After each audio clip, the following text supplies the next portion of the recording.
And at the same time legislation ہونی چاہیے کہ جو عمران خان جھوٹی باتیں کرتے ہیں وہ اکاؤنٹیبل ہو ان باتوں کو، ان کو کورٹ کی لے جایا جائے، ان کے خلاف سزا بھی ہونی چاہیے.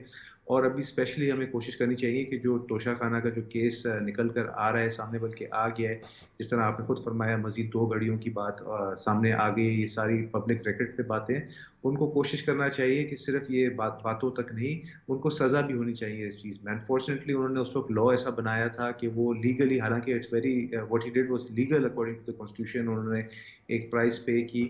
پر آئی ایم شیور ابھی بھی اگر اس کیس کو پرسو کیا جائے تو ہم ان کی جو غیر ایمانداری ہے اس کو ثابت کر سکیں گے، کیونکہ انہوں نے اپنے من پسند جولر سے اس کی ویلیویشن کرائی. تو اس طرح سے I think he can be held accountable, اور جھوٹے ثابت کیے جا سکتے ہیں اور ان کو سزا بھی دی جا سکتی ہے. کیونکہ ظاہر سی بات ہے اگر دنیا کہہ رہی کہ ایک چیز ملینز آف ڈالرز کی ہے اور آپ نے چند کروڑوں میں اس کو ویلیویشن کرا کے بھیج دیا، تو اس کی اکاؤنٹیبلٹی ہونی چاہیے اور حکومت کو چاہیے کہ اس کیس کو مزید پرسو کرے. ایک دفعہ عمران خان جیل چلے جائیں تو آئی ایم شیور بہت زیادہ عوام کے سامنے ان کا جو پردہ فاش ہو جائے گا. ابھی ایک ان کے اوپر ایک انٹچبل قسم کا ایک ان کا ریپوٹیشن ہے عوام کے سامنے کہ چاہے کچھ بھی ہو جائے عمران خان کو کوئی ہاتھ نہیں لگا سکتا. تو اللہ نے ان کی جان بچا لی. پر لوگ تو یہ بھی سوچتے تھے کہ عمران خان کے پیچھے پتہ نہیں شاید کوئی خلائی مخلوق ہے، جو جیسے فار ایگزامپل پاکستان پیپلز پارٹی کے لیڈران شہید ہو چکے ہیں ماضی میں، ہم نے سفر کیا ہے، مگر عمران خان کے خلاف کچھ بھی نہیں ہوتا تھا اور ہونا بھی نہیں چاہیے تھا. میں عمران خان کا سیاسی مخالف ضرور ہوں، پر میں اسٹرکٹلی کنڈیم کرتا ہوں جو فائرنگ ان کے اوپر ہوئی. یہ انور حسن صاحب، یہ ایک اہم بات تو ہے نا کہ اس ملک کا وہ نوجوان جو لو کرتا ہے، میں تمام نوجوانوں کی بات نہیں کرتا، وہ ہر نوجوان، اس ملک کا ہر نوجوان ہمارے لیے قابل عزت ہے، قابل احترام ہے. لیکن آئین کیا ہے، قانون کیا ہے، وہ جو فالوور ہے وہ یہ سمجھتا ہے کہ آئین اور قانون وہی ہے جو عمران خان صاحب کہتے ہیں. یعنی عمران خان صاحب آئین اور قانون پہ ٹھیک بات بھی کرتے ہوں گے، لیکن جب وہ یہ بات کرتے ہیں کہ فوج مداخلت کرے اور ہر چیز قانون سے ماورا ہو جائے، آرمی چیف کی تعیناتی ہو، اس میں مشاورت کی جائے، تو آپ کے پاس تو وہ عہدہ ہی نہیں رہا، اپوزیشن کا تو کردار ہی نہیں ہے، اور پھر آپ پارلیمان سے بھی باہر ہیں. ان نوجوانوں تک بھی ہمیں پہنچنا تو ہے کہ آئین اور قانون، ملک جو ہیں وہ آئین اور قانون پہ ہی چلتے ہیں. جاوید صاحب دیکھیے، سب سے پہلی بات تو یہ ہے کہ جو سوشل میڈیا کا غلط استعمال تھا اس نے ہمارے معاشرے کو تقسیم کیا، اور اس تقسیم کی وجہ سے بگاڑ پیدا ہوا، اور اداروں میں بھی اس تقسیم کی ہم نے واضح نظیریں دیکھی ہیں. خیر، اس کا ذمہ دار کون ہے؟ عمران خان صاحب ہیں، کیونکہ ان کے جو فالورز ہیں جو طوفان بدتمیزی انہوں نے برپا کیا. اگر آپ ان کی فیور میں کوئی وی لاگ کرتے ہیں تو وہ اس پہ دیکھیں آپ کتنے اس کو فالو کیا جاتا ہے. اگر آپ ان کے خلاف کوئی بات کرتے ہیں اور حق اور سچ کی بات کرتے ہیں، سچ اور حق کی بات کرتے ہیں، پھر آپ کی ایسے ٹرولنگ کی جاتی ہے کہ خدا کی پناہ. کیا آپ اپنی آنے والی نوجوان نسل کو کون سی تربیت دے رہے ہیں؟ معاشرے میں تقسیم پیدا کر کے آپ اس سوسائٹی میں کیا لے کے آنا چاہ رہے ہیں؟ دیکھیے، ایک بات تو یہ، دوسری بات یہ، خان صاحب کیا اپنے دور میں جب انہوں نے باجوہ صاحب کو ایکسٹینشن دی تھی تو کسی سے انہوں نے مشاورت کی تھی؟ چونکہ وہ پرائم منسٹر تھے، ان کی ثوابدید تھی. اب پیورلی ثوابدید جو ہے وہ شہباز شریف صاحب کی ہے. ہاں، ان پر یہ اخلاقی اور ذمہ داری عائد ہوتی ہے کہ جو ان کے اتحادی ہیں ان سے وہ مشاورت کریں، اور انہوں نے اس مشاورت کا عمل مکمل بھی کر لیا ہے. منڈے سے اس پروسیس کو آگے لے کے جائے گا، اور منگل یا بدھ کو آپ دیکھ لیں گے کہ نئے آرمی چیف کی تعیناتی سے متعلق نوٹیفیکیشن بھی آ جائے گا. اور یہ بات درست ہے کہ اب تمام جو اتحادی جماعتیں ہیں وہ سیم پیج پر ہے اس معاملے پر، اور اس معاملے پر بھی سیم پیج پر ہیں کہ اب ہم نے عمران خان صاحب کو آرمی چیف کی تعیناتی پر سیاست نہیں کرنے دینی، اور اس سیاست کو ہم نے روکنا ہے. اب آپ نے روکنا کیسے؟ دیکھیے، گورنمنٹ کا کام ہوتا ہے، ان کی پرائم رسپانسبلٹی ہے کہ انہوں نے ڈیلیور کرنا ہے. جب آپ ڈیلیور کریں گے، عوام کو ریلیف فراہم کریں گے، تو لوگوں کو پتہ ہوگا کہ آنے والی حکومت نے جو بات کہی تھی اس کو پورا کیا. سیکنڈ تھنگ از، آپ لوگوں کو بالکل جو آپ پر الزامات لگائے جاتے ہیں اور جو حقیقت ہے اس حقیقت کو بیان کرنے کے لیے آپ کو اب پبلک میں آنا پڑے گا. تمام پولیٹیکل پارٹیز کو جو اتحادی ہیں، ہوتا کیا ہے، عمران خان صاحب ایک الزام لگاتے ہیں اور سوشل میڈیا پر بیٹھی ان کی ٹیم اس کو اتنا ہائی لائٹ کرتی ہے، لگتا ہے کہ وہ جھوٹ جو ہے وہ بالکل سچ ہے. اس کے مقابلے میں معاف کیجیے گا، حکومت اور اس کے جو اتحادی ہیں وہ اپنا جو بیانیہ ہے اس کو پرویل کر ہی نہیں پاتے، کیونکہ وہ اس طرح ایکٹیو نہیں ہیں. ان سب کو شاید اپنی اپنی پڑی ہوئی ہے کہ آئندہ ہم نے عام انتخابات میں کیسے ووٹ حاصل کرنے ہیں، کیسے ہم نے نشستیں حاصل کرنی ہیں. لیکن اس سے زیادہ ضروری یہ ہے کہ اب آپ نے عمران خان صاحب کا راستہ روکنا ہے. اگر آپ نے ایسا نہ کیا تو معاشرے کا یہ بگاڑ بڑھتا چلا جائے گا اور اس کا نقصان ہماری جو احساس ہے اس کو ہوگا. دیکھیے اداروں کو ملائن کیا، آپ نے دیکھا کبھی اس ملک کی تاریخ میں کس طرح فوج کو آپ نے ملائن کیا ہے، اور میں سمجھتا ہوں فوج نے اس ملک کی بقا کے لیے، اداروں کی مضبوطی کے لیے، جمہوریت کو پھلتا پھولتا رہنے دینے کے لیے یہ سب کچھ برداشت کیا. ورنہ آپ دیکھیں ماضی میں وہ ذرا سا انہیں کوئی موقع ملتا تھا تو آ کے مارشلہ لگ جاتا تھا. اب انہوں نے بڑا ٹالریٹ کیا، اور یہ بڑی اچھی بات ہے کہ اداروں کو اپنی حدود میں رہنا چاہیے. جب آپ اپنی حدود سے تجاوز کریں گے تو جب آئین میں دیے ہوئے آپ کے اختیارات ختم ہوں گے تو میں سمجھتا ہوں کہ وہ بگاڑ کی صورت پیدا ہوگی. تو اس کو روکا ہے. پولیٹیکل پارٹیز بھی میچورڈ ہوئی ہیں، انہوں نے بھی سمجھا ہے، اور جو ہمارے ادارے ہیں انہیں بھی پتہ ہے کہ اس ملک کے جو ریئل ایشوز ہیں ہم نے اسے ایڈریس کرنا ہے.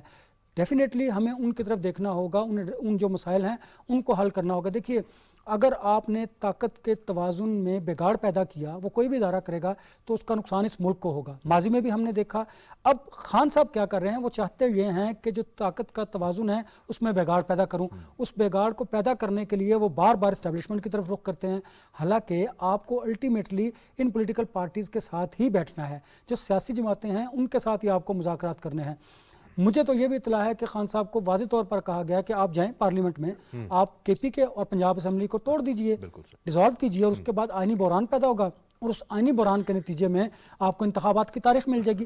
لیکن جاوید صاحب یہ روایت درست نہیں ہے کہ ہر آنے والے چیف کے موقع پر آپ دھرنا دیں. اس طرح کل کو کسی خان صاحب جتھے بنا لیں، خان صاحب کی گورنمنٹ ہوگی، پیپلز پارٹی اور نون لیگ بھی پنڈی میں لوگ لے آئیں گے. کیا یہ پولیٹیکل پارٹیز نہیں ہیں، ان کے پاس لوگ نہیں ہیں؟ تو اس کا کیا مطلب ہے کہ جب بھی کسی اہم ادارے کی تقرری ہونی ہو تو کوئی پولیٹیکل پارٹی ہے. ہم نے اس روایت کو جو غلط ہے اس کو ختم کرنا ہے. ایک بات. دوسری بات یہ ہے کہ خان صاحب جائیں آئینی طریقے سے، جس طرح انہیں ہٹایا گیا ہے وہ جائیں پارلیمنٹ میں، کے پی کے گورنمنٹ اور پنجاب گورنمنٹ کو ڈیزالو کر دیں، آپ کو عام انتخابات کی تاریخ مل جائے گی.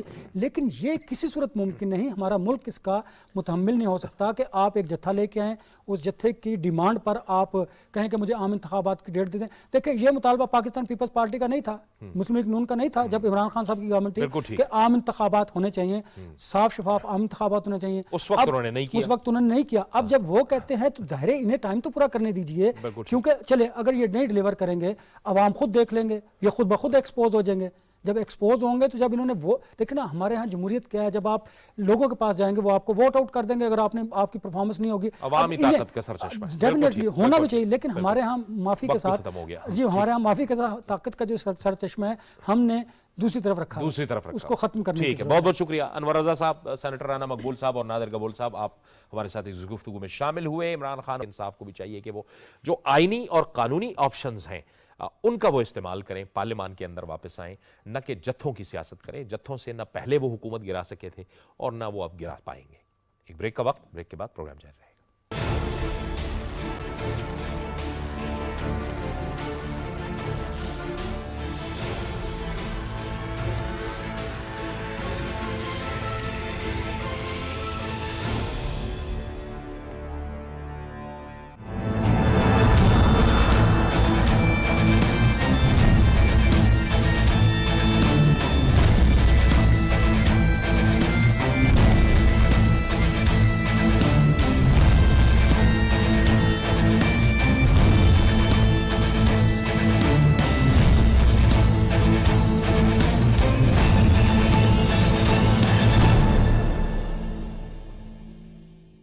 پروگرام میں ناظرین ایک بار پھر آپ کو خوش آمدید کہتے ہیں، اور پروگرام کے اس حصے میں ہم نوجوان نسل کی بات کریں گے، نسل نو کی بات کریں گے، اور علامہ اقبال کی شاعری کی بات کریں گے کہ علامہ اقبال نوجوانوں کو کتنی اہمیت دیتے تھے. وہ ان کو شاہین سمجھتے تھے.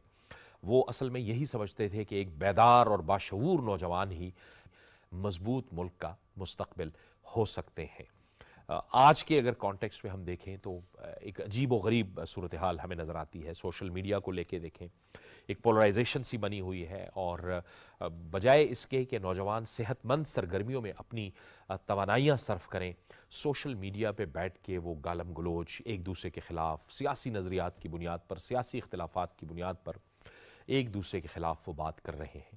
دراصل علامہ اقبال کا جو ان کا ویژن تھا، جو ان کی سوچ تھی، ان کا جو تصور تھا، وہ نوجوانوں کے حوالے سے کیا تھا. پروگرام کے اس حصے میں ہم بات کریں گے. ہمیں جوائن کر رہے ہیں پروفیسر ڈاکٹر کمال کامران. پروفیسر صاحب بہت شکریہ آپ کا، آپ نے اقبالیات کو بہت پڑھا. آپ فرمائیے گا ڈاکٹر صاحب کے